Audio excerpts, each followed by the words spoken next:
MSN football ടോക്സിലേക്ക് അവർക്കും സ്വാഗതം.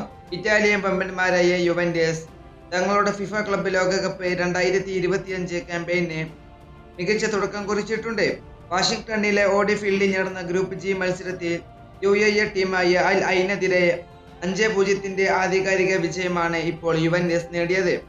ഇന്നത്തെ മത്സരത്തിൽ യുവന്റസിന് വേണ്ടി ഗോളുകൾ കണ്ടെത്തിയിട്ടുള്ളത് റാൻഡൽ കോലോ മുവാനിയും ഫ്രാൻസിസ്കോ കോൺസിസ്കോവയും ഇരട്ട ഗോളുകൾ നേടിയപ്പോൾ കെനൻ ഈൽഡീസ് ഒരു ഗോളും നേടിയ സീരിയ വമ്പന്മാർ ഗൾഫ് എതിരാളികളെ നിഷ്പ്രഭരാക്കി.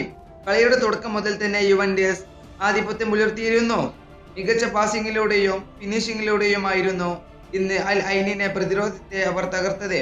കോലോ മുബാനി മികച്ചൊരു ഗോളിലൂടെ സ്കോറിംഗ് ആരംഭിക്കുകയും ആദ്യ പകുതി അവസാനിക്കുന്നതിന് തൊട്ടു മുമ്പ് ഒരു ഗോൾ കൂടി നേടുകയും ചെയ്തു. ഇന്നത്തെ മത്സരത്തിൽ തുർക്കിഷ് യുവതാരം കെനൻ ഈൽഡീസ് രണ്ടാം പകുതിയിൽ ഒരു മികച്ച ഫിനിഷിലൂടെ യുവന്റസിന് വിജയം പൂർത്തിയാക്കി. ഇന്ന് മികച്ച രീതിയിൽ തന്നെയാണ് യുവന്റസ് കളിച്ചിട്ടുള്ളത്. ഇന്നത്തെ കളിയിൽ പ്ലെയർ ഓഫ് ദി മാച്ച് ആയത് ഫ്രാൻസിസ്കോ കോൺസിസ്കോവയാണ്. താരം മികച്ച രീതിയിൽ തന്നെയാണ് ഇന്ന് കളിച്ചിട്ടുള്ളത്. ഈ വീഡിയോ ഇവിടെ അവസാനിപ്പിക്കുന്നു. ഫുട്ബോൾ ലോകത്ത് കൂടുതൽ വിശേഷങ്ങളുമായി അടുത്ത വീഡിയോയിൽ വീണ്ടും കാണാം.